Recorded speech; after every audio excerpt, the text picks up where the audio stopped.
ادریس بابا. بله.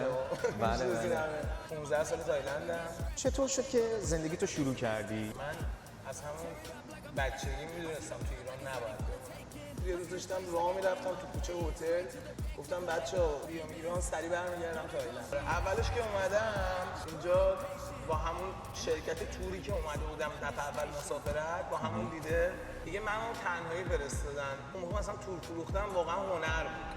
ولی من از اونها 1400 دلار پول گرفتم. یه هفته 10 روز گذشت دیدم پولا داره تموم میشه کم کم، اوضاع خرابه. 2 تا پنجره غذا می‌خریدم. تو اونجا مثلا پروموتر بودم، میگفتن اسمش پروموتر بود این کاری که می‌کردیم. درست. بعد سری شدم مثلا تو یه ماه شدم هد پروموتر. چند تا بچه داری؟ 2 تا بچه دارم. 2 تا بچه داری. ماشاءالله. سریانا 6 سالشه. 6 سالشه. پسرم هم اودین 4 سالشه. نه عزیزم قشنگ رسما بابایی دیگه. آره.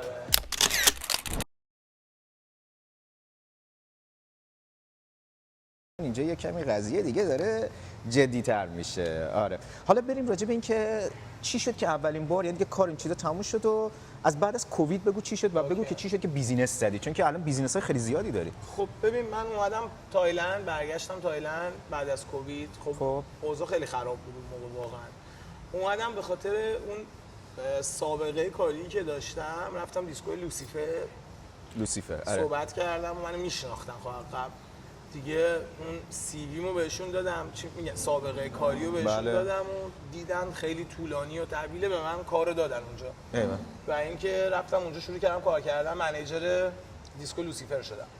خیلی مشتریا میشناختنم، خیلی حالا آدمای مهمی که تو پاتایا، چون سالایی که تو واکینگ استریت بودم خب زحمت زیاد کشیدم. یعنی از واقعا بالا برو پایین بیا این ور برو اون ور. ببین نیومدم یوهویی بشم منیجر. من از کف خیابون بودم تا پله پله اومدم بالا دیگه شدم بعدش منیجر. اونجا بودم بعد یه 2 تا از بچه‌ها اینجا تو سوی 6 منیجر بودن. خب به من گفتن که چرا نمیای سوی 6؟ گفتم آقا من دیسکو رو ول کنم جایی به این با کلاسی منیجر اینجا بیام اینجا تو بار. به من گفتن اینجا درآمدش بهتره. گفتم باشه. اومدم نشستم صحبت کردم با منیجرشون، یه کمپانی اینجا بود، اسمش رو نمیخوام بیارم. آره نمیخواد بگی. آره گفتم اسمش نمیخواد. آره صحبت کردم و به من خب بازم چون سابقه کاری منو دیدن من همین الان منیجر لوسیفرم و اینا خیلی مشتاق بودن که من بیام اینجا کار کنم. دیگه یه سری وعده وعیدم به ما دادن، چون من بهشون گفتم برای من کار لایف تایم مهمه، یعنی دوست دارم اگه اینجا کار میکنم 1 سال نباشه. من امنیت شغلی برام مهمه، بدونم آقا من چند سال اینجا حداقل هستم. که گفتن آقا بیا ما منیجرمون اینجا 7 8 ساله دارن کار میکنن فلان و اینا. خلاصه ما اومدیم سوی 6. یه دونه بار بهم دادن، اسم بارمو میگم، به اسم باترفلای. به من دادن 0 بود بار، یعنی هیچی نبود توش روز اول. یعنی میرفتی یه بار خالی بود، نه کسی توش کار میکرد، نه کشیرش، نه هیچی. فقط جاش تو سوی 6 بود. درسته. ولی کارمندی چیزی نداشت. نه ولی کارمندینا رو خودشون ساپورت کردن، دونه دونه دادن و آقا من اونجا رو ساختم. من توی 6 ماه اون بار رو کردم اولین بار سوی 6. یعنی لحاظ فروش باترفلای. آره تارگت مشتریامو کردم کره‌ای‌ها. یه کاری کردم از طریق همین یوتیوب و لایو استریم‌های کره‌ای. بارم تو کره ترکید اسمش. نمیدونستم. یعنی کسایی آوردی که استریم میگرفتن واسه بچهای کره. بله. ایول. بارم اصلا شدیداً ترکید و اینکه کره‌ای‌ها هم خیلی خوب خرج میکنن. بیگ اسپندرم واقعا همشون. این موضوع جالبی شد. آره. بعد خدمت عرض کنم دوباره چند ماه گذشت دقیقاً. چند وقت این باترفلای بودی؟ چند وقت اینجا بودی؟ 1 سال اونجا بودی. آره. 20 دسامبر به من یعنی شب سال نو زنگ زدن و گفتم آخ چون من اون موقع بارم بار اول بود، بالاترین فروشو داشتم چون اینا 25 تا بار دارن اینجا. تو 25 تا اول بودم. ایوه. و گفتم آخ چون شب عید الان میخوام به ما شیرینی بدن و دیگه آقا حالش برداشتم. بودم بله. گفتش که خب بابا جان میخوای امروز استاپ کنی یا آخر ماه؟ اصلا شوک شدم، یهو ریختم. گفتم استاپ چرا؟ گفتن آره ما چیز کمپانیمون پلیسی کمپانیمون عوض شده دیگه، منیجر نمیخوایم. این پالیسی عوض شدنه تو تایلند همون اتفاقی که توی اون جای قبلی تو واکینگ برای من افتاد، گفتم دقیقاً دوباره همون برای من اینجا تکرار. خب ادیسون دلیلش به نظر چیه؟ به خاطر اینکه مدیریت اینجا عوض شده بود، اون کسی که اومده بود هد این کمپانی شده بود و اصلا آدم بیزینسمنی نبود به نظر من. یعنی ذهنش یه ذهن خیلی کوچیکی بود که خیلی هم لوز داد سر این اتفاقی که افتاد. به خاطر ملیت تو اینجور چیزات فکر می‌کنی بود؟ نه من میگم اینا پول براشون مهمه، ملیت خیلی. چون ما داشتیم پول خوب، ما درصد می‌گرفتیم. من هر چی می‌فروختم 20% بعد فکر کنم بیشتر موضوع اون پولیه که دارن به تو میدن. فکر می‌کنم اگه این نفر رو بیارن پول کمتری بده. من بعد 20% به من پول میدادن و اینکه خب درآمدم خوب شده بود، زندگی دیگه فکر می‌کردن که الان بیزینس بالا ایستاده و چرا ما باید به این 20% به یکی بیایم 5% بدیم 10% بدیم 10% چه بزنیم چی بدیم. دقیقاً.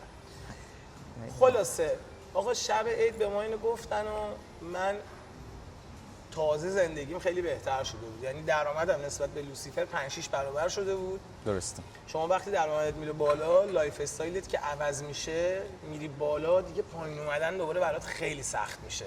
درسته. یعنی شما اگه بری مثلا میگم توی خونه 100 متری زندگی کنی، بخوای دوباره برگردی توی خونه 40 متری، واقعا سخته. یعنی علاوه همه چی. اصلا افسرده شدم دیگه، 1 ماه از خونه بیرون نیومدم.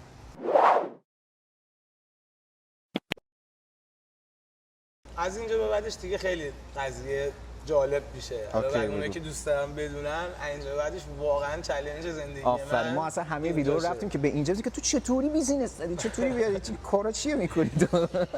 ببین این استافی که برام کار میکردن به من گفتم بابا اگه تو یه بار بگیری ما میایم همه برای تو خوب باترفلای ول میکنی میان، چون تو بابای مایی. تو خب ببین همه چیه اونجا رو من راه انداختم، همه رو من میدونم سیستم خودت، من چون که میشناسم ساپورتری دیگه، ساپورت میکنی دیگه، پولتو در میاری ولی ساپورتت هم میکنی. دخترا بعد مثلا من با استافم میتینگ که میذارم فقط راجع به بیزینس صحبت نمیکنم، باور کن خدا شاهده بهشون زندگی کردن یاد میدم. ببین شما الان امشب میبرمت سوی سیکس، خودم نمیام، از هر کی بپرس 2 تا حرف اولی که بابا بهتون یاد میده چیه؟ لویالتی، وفاداری، احترام. یعنی مهمترین عنصرهای، یعنی چیزای بیزینس من وفاداری و احترام به هم دیگه است. یعنی اینا همه میدونن. بهشون واقعا سعی کردم زندگی یاد بدم که آقا چجوری زندگی بکنیم. حالا کاری به شغلشون ندارم و هیچ وقت هم هیچ کی قضاوت نمی‌کنم. هر کسی یه دلیلی برای خودش داره و من چون اینجا دارم زندگی میکنم لای اینام، واقعا موجودات مظلومی هستن. اونو جدی دارم بهت میگم. خلاصه حالا دیگه بحث رو عوض نکنیم دوباره. اینا به من گفتن که تو برو یه جا بگیر ما میایم. شروع کردم با مشتریام، با اونایی که میدونستم پول دارن وضعشون خوبه صحبت کردن. آقا میای با هم یه بار بگیریم اینجا، تو بارو بگیر، من کارو میارم، استافو میارم، کل این تیم اینجا رو همه رو میریزم اونجا، میترکونیم دوباره. چون به خودم مطمئن بودم، چون 1 بار این کارو انجام دادم و اون بارو تونستم بیارم بالا. مطمئن بودم اگه یه بار دیگه اینجا داشته باشم دوباره میتونم اونو همونقدر رشدش بدم بیارم بالا. هی صحبت کن همه تو خالی. یعنی حتی اونایی هم که مثلا خرج زیاد می‌کردن موقع یه همچین بیزینس و کاری هیچ کی اعتماد نمی‌کرد یا حالا یه بهونه می آورد دیگه. نشد. با جیب خالی رفتم جلو در این بارا، دونه دونه پرسیدم که آقا کدومتون واسه فروشه، میفروشی نمیفروشی؟ یکی رو پیدا کردم میفروخت، اومدم دنبال پول، دیدم اونی که گفته بود پول میدم گفت الان نمیتونم. این بازی یعنی خودت هم هنوز وضعیت مالیت اونجوری نبود که بتونی بگی آقا 100% من خودم یکی رو میخرم. من اندازه‌ای داشتم که مثلا بتونم، ببین من 1 سال اینجا کار کردم و اندازه‌ای داشتم که بتونم ماکسیموم مثلا آقا 6 ماه 1 سال بتونم مثلا کار نکنم و جیبم بخورم. درست. یعنی اونقدری نبود که بتونم یه بار بخرم توی سوی سیکس. تا اینکه اومدم همین بار تامکتم که اولین بارم بار تامکتمه. این یه باری بودش که اصلا مرده. داغون داغون کلا 2-3 تا پیرزن جلو درش بودن و یه چیز داغون. یه بار داغونی. آره. رفتم داخل، گفتم اینجا صاحبش کیه؟ گفتن فلانی، اصلا اینجا نیست و اینا. گفتم میشه واتساپش رو بدین. صحبت کردم باش تلفنی، گفتم بارتو میفروشی؟ گفت نه. گفتم آخه بارتو که استفاده نمی‌کنی. گفت من همینجوری گذاشتم اونجا باشه. لازم ندارم، همینجوری حال می‌کنم. گفتم میای با من شریک شی؟ گفت آره. 1% با من بستیم حالا. بعد گفت باشه حالا اومدم پاتوقی بهت خبر میدم. بعد دیگه موندم یه 15 روز 20 روز گذشت، دیگه خسته شدم تو خونه راستشو بخوای. گفتم برگردم واکینگ استریت، با یکی دو تا این اگوگو صحبت کردم، می‌خواستم منو به عنوان منیجر که برم اونجا. رفتم اونجا که برم سر کار، صحبتم کردم، حقوقم برام بستن و گفتن نمیدونم 60 تا میدیم، اینقدر 60000 تا، این 60000 تا خوب بوده. آره. بعد حالا گفتم 100 تا در میاری در ما. چند ساعت کار؟ 8 شب تا 4 صبح. 8 ساعت. به یارو اوکی رو دادم. تو راه برگشت خونه، ببین دانیل اینجا قضیه میخوام بهت بگم قشنگیش اینه، تو راه برگشت خونه که بودم، همین شریکم که الان با هم داریم کار میکنیم به من زنگ زد، گفت بابا من اومدم پاتایا، هتل نووا اکسپرس، حالا دیگه الان که اونجا نیست، گفت اومدم اینجا توی هتلم، پاشو بیا اینجا با هم صحبت کنیم. آقا همونو با موتور رفتم اونجا، نشستم باش، آقا نشستیم با هم دیگه اونجا صحبت کردن و بعد دیگه اونم منو میشناخت سر همون باترفلای باری که بودم و اینا، دیگه صحبت کردیم. گفت حالا برنامه چیه؟ گفتم آقا این تیم باترفلای من همه رو میارم فلان اینا، تو اینجا رو بسپر دست من، یه رینوویشن میکنیم توش، رنگ میزنیم، خوشگل میکنیم فلان. گفتم همه چیش با من. آقا با هم بستیم همونجا، انقدرم آدم بیزینسمنی بود، کاغذ در آورد، همونجا نوشتیم با هم، یه متنی با هم دوتایی نوشتیم، امضا کردیم، خیلی شیرین و ترتمیز. اومدم بیرون، زنگ زدم به این اگوگو، گفتم داداش کنسله، من برنامه‌ام یه جا دیگه جور شد. استارت من از اینجا خورد. اومدم تامکت رو 2 روز 3 روز بستم، دیواراشو رنگ کردیم و یه ذره سر و سامون دادیم بهش. زنگ زدیم به این تیممون توی باترفلای، به ماماسان، گفتم که خب بارو گرفتم فلان بار، پاشیم بیاین. گفت نمیام.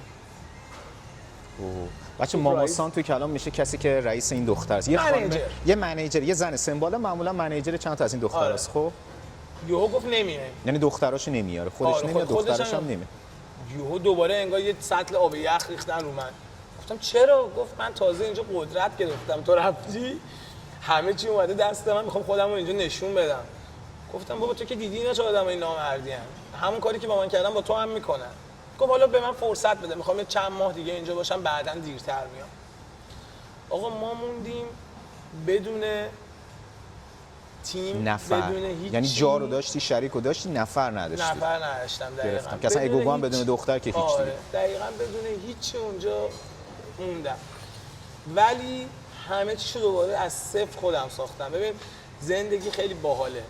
رفتم توی این کافی شاپ، نه یه کافی شاپ تو کوچه است، نشستم، یکی از دخترایی که قبلا برام کار میکرد اومد منو دید، گفت ای بابا بار زدی؟ گفتم آره. گفت میخوای من بیام برات کار کنم؟ گفتم بیا. چرا که نه. دوستش بغلش بود، یکی از دخترای خیلی خوشگل و معروفم بود اونجا. گفت منم بیام بابا. گفتم چرا که نه بابا، بیا تو این خوشگله، یا خدامه بیا تو باره من کار کنی. این دوتا اومدن، یوهو از طریق این دوتا 10 تا دیگه اومدن، 10 تا مثلا دخترای خوب خوشگل جوون تردن. آقا یوهو تامکت ما شلوغ شد، پر شد. حالا در کنار اینا بیزینس خب خیلی دیگه کم کم این دخترها اومدن. آره. درسته. من اگه بخوام برات توضیح بدم که چه جوری اینا میان، باید بشینم برات 10 ساعت صحبت کنم. من فکر ویدیو دیگه است میسازم. آره. اونا رو همه رو اوکی باشه. بچا کامنت بذارید، من یه ویدیو چیکم، ویدیو طولانی شده ولی یک ویدیو دیگه هم میسازم. خانومم کمکم کرد تو این راه، برای اینکه ما استاف می‌خواستیم، هر روز برای من تو فیسبوک پست می‌ذاشت، تبلیغ درست می‌کرد برای بار که مثلا کسی می‌خواد بیاد کار کنه. خیلی کمکم کرد اون روزا که الان اون کاری که اون داره می‌کنه رو، یه دونه آفیس 100 متری دارم، کلی استاف توش نشستن، همون کاری که خانومم برای من می‌کرد 10 نفر نشستن با هم دیگه دارن انجام میدن. ایول چه عالی. پس دیگه گذشت و یه بارت شد، 2 بار و 3 بار. دقیقاً بار اول زدم توی 2 ماه اول. ببین من کل این چیزایی که دارم و ساختم تو 1 سال ساختم. درست. ایول. بار اول زدم، تو 3 ماه بعد شریکم دیدیم که خب خیلی خوب ترکوندیم و اینا، رفتیم یه جای دیگر خریدیم. درست.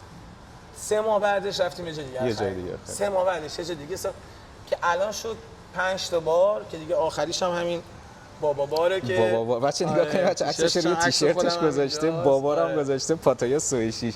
خیلی باحاله. من خیلی این تیشرت رو دوست دارم. یه از این تیشرت‌ها باید بدیم. ولی یه چیزی هم که میخوام بگم، واقعا فکر نکنین که به این راحتیه، یعنی الان هر ایرانی بتونه بیاد اینجا بگه بیام یه بار میخرم. 100%. من این چیزی که گذاشتم، ما با تو صحبت میکنیم، تو تجربیاتشون میگی، بچه‌ها دیگه خودشون تصمیم میگیرن. ولی هر چی خودت هم دوست داری بگو عزیزم، بگو راجع به بیزنس. واقعا کار هیچ، من یه چیزی که قبول دارم اینه که هیچ شغلی، هیچ کاری آسون نیست. هر کاری، هر شغلی سختی خودشو داره و اینکه بار داشتن و بار زدن و تیکر کردن این بیزینس واقعا احتیاج به تجربه داره.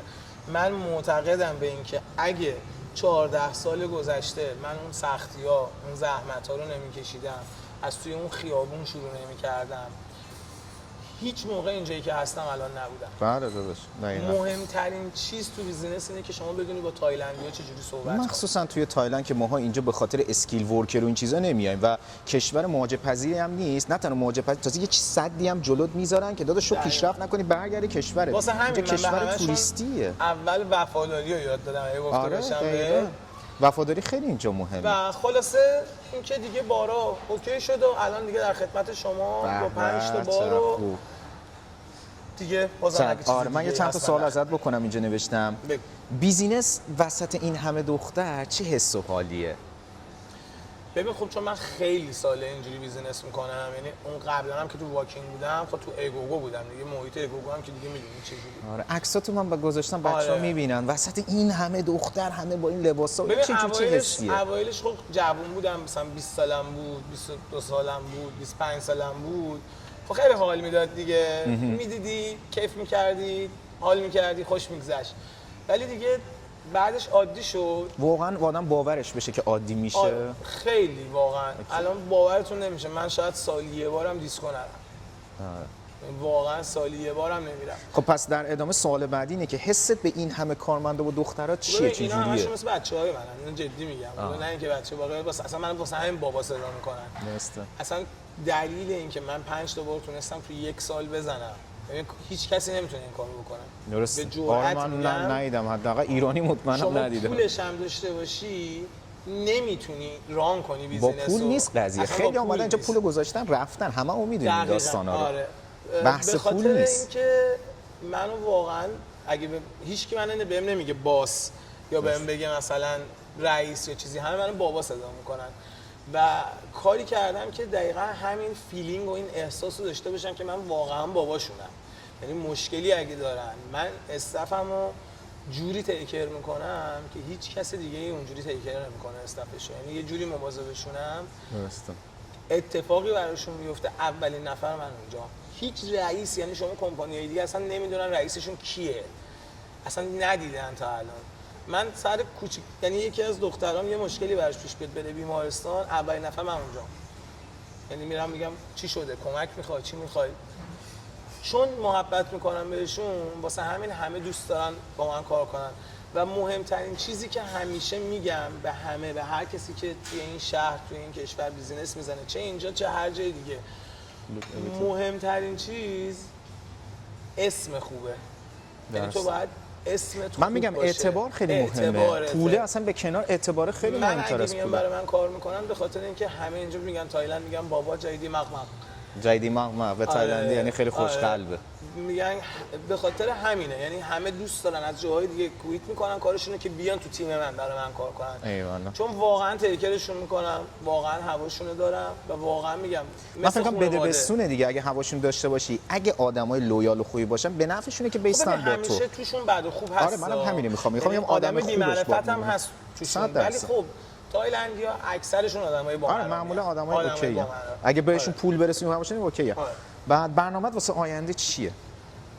خیلی پلن داریم واسه آینده. آره بگو برنامه‌ت. ببین بالاخره تو هم درآمدی داری، 5 تا بیزینس داری، چی کار دیگه نکردی که میخوای بعد از این بکنی؟ چی دوست داری انجام بدی؟ بالاخره واسه کسی که تا اینجا رسیده، از اینجا به بعد دیگه چیه؟ ولی به نظر من خب بالاخره 5 6 تا بیزینس پول خیلی خوبی داره میرسونه و اینکه بالاخره خدا رو شکر، و اینکه بعدش چه فکری داری، چه ایده‌ای داری؟ ببین اجازه بده اول که همه پلنامو نگم. آره راحت باش، هر چیزی که میتونی بگی. بچه‌ها دیگه شما هم دیگه میدونید دیگه دست اینجا زیاده. من یه چیزی بهت بگم، فقط یه مثال میخوام بزنم. من اومدم یکی از بارامو زدم به اسم اوپا بار، اومدم تم انیمه روش کار کردم. الان اوپا مال کره میبینی همه دیوارا رو گرافیتی زدم، دخترای انیماتوری خوشگل. ایوه. تمام اون چیزای پدای روی میزم همون شکلی فلان، یه چیز زیبا، یه چیز خوشگل باحال. یه هفته بعد تقلید کردم. الان برو ببین 10 تا بار همشون تو سوی 6 همه انیمه کردن. یعنی اینجوری ازت تقلید میکنم به خاطر اینکه تقلید نشه و ایده هام لو نره. همه رو نمیگم ولی اگه بخوام آره یه مثلا ایده کلی چیزی بخوای بگی، مثلا بخوای این 5 تا باری که تو سوی 6 باید بشه 20 تا. یا خدا. آره. پس هنوز میخوای فقط بار بزرگ بکنی. آره. چیزای دیگه هم کنارش هست، ولی این هدفم اینه که این 5 تا حتما باید 20 تا بشه. پس تو هدفت اینه که این بیزینس رو گسترش بدی. آره اینو باید بکنم 20 تا. حالا در کنارش میگم چیزای دیگه، سیستم‌های دیگه، کارهای دیگه هم هست. آخرین چیزی که واسط دارم، سوالی که دارم اینه که بیزینس کردن تو پاتایا چطوریه؟ آسونه؟ چجوریه؟ صحبتی چیزی اگه داری، بچه‌ای هستن خیلی میخوان خودشون بیزینس بکنن، نظرت چیه؟ راحت باش بگو. آقا بیزینس کردن تو تایلند خیلی سخته. شما هیچ ساپورتی از طرف دولت رسما نداری. شما اینجا هر کاری میخوای بکنی باید پول بدی. درست. ویزا میخوای بگیری باید پول بدی. نمیدونم میخوای بمونی باید پول بدی. برای هر چیزی ازتون پول میگیرن. و اینکه افراد سودجو هم همیشه هستن که بهت میگن آقا بیا این مغازه رو بگیر اینجا، مثلا این ماساژ شاپو بگیر اینجا، روزی اینقدر در میاره و فلان و اینا بهت میفروشن و آخر سرم تو پولو میذاری زمین مثل خیلیا میری. اگه دنبال کار میگردین تو تایلند باید بدونید کار خیلی سخت پیدا میشه. با درآمدی که تو بتونی زندگی بکنی. زندگی کردن یعنی اینکه باور کن خیلیا تو خونه ما باشون تو ایران حداقل خیالشون راحت نون و پنیره هست. من بوده روزی که اینجا یه بت هم نداشتم. یعنی اینجا ما میدونیم بچه ما میدونیم از لب چشمه آب میاریم، اینجا آب خوردن نیست، باید بریم دیگه. تو نشون دادی 100%. این دستگاه پایین خونه ها هست، آب میریزی یه بتی میندازی. یعنی می‌خواستم برم آب بیارم بالا، دست کردم جیبم دیدم یه بت ندارم. یعنی پس یعنی خودشونو آماده بکنن واسه شرایط. اینجا اینجوریه. مگه اینکه شما یه پیشنهاد، مگه اینکه مثلا میگم شما یه تحصیلاتی داری، مثلا مهندس آیتی، یه تخصصی داری. من بیشتر دارم راجع به پاتایا صحبت میکنم و بیزینس زدن توی پاتایا. من بیشتر منظورم اینه. تو پاتایا اگه بخوام بیزینس بزنیم اونم میگم باید یه کسی که این کار باشه باهاتون باشه، پشتت باشه. درسته؟ چون فقط پولش ببین الان مثلا دانیال میاد به من میگه آقا من 20 میلیارد پول دارم میخوام بیام پاتایا بیزینس بزنم. تو اگه خودت بیای اصلا میگیم اومدی یه دیسکو هم خریدی، خب بعدش چی؟ یا اصلا یه رستوران خریدی یا اصلا یه لباس فروشی خریدی، بعدش این لباسا کجا باید بیاد؟ کی قراره بفروشه؟ اگه تو کاری تخصص ندارین اینجا انجامش ندید. آدمایی که تخصص دارن رو بیارین براتون کار بکنن. حالا من به این نکته خوبی رسیدم. تو میگی کسی که میخواد تو پاتوی بیزنس بزنه یه آدم قوی پشتش، کنارش، شری، حالا هر جوری باید داشته باشه. درسته؟ من فکر کنم این کلید الان موضوعی که تو نسین. پس بچا الان از ادریس میپرسیم کلیدی که داره اینه که یه کسی که کارش درسته حالا تو زمینه بیزینسی باید کنارتون باشه. من گرفتم. 100% آره باشه. اگه چیز دیگه ای داری بگی بگو داداشم. ماشاءالله خیلی صحبت کامل و طولانی شد. آره قربونت برم، واقعا دمت گرم. لطف کردی. فدات شم عزیزم. حالا دیرتر هوا تاریک شد، سویسیکس هم با هم دیگه میریم. آره بچه‌ها اگه چیز ما رسیدیم حالا اون ویدیو رو ببینید که بریم از خود بیزنس، میخوام خود بیزینس هم بگیرم، ویدیوشو میذارم اینجا میتونید ببینید دیگه. لینک و اینجور چیزاش هست میتونید ببینید. ادریس دست درد نکنه قربونت برم. بچه‌ها اگه از ویدیو خوشتون اومده حتما بگو ادریس لایک کنید. پیج ادریس رو میذارم اینجا میتونید ببینید، فالو و اینجور چیزا، کامنت حتما بذارید راجع به اینجور چیزا. آره سابسکرایب اگه نکردین هم بکنید بچه‌ها، ممنون سابسکرایب و کامنت بذارید نظرتون رو بگید. پارت بعدی هم میتونه کلا بچه‌ها پدرخوانده و ادریس یه سری ویدیوهای جدید قراره که داشته باشه. داشتمت گم میبینیمت. فدای تو.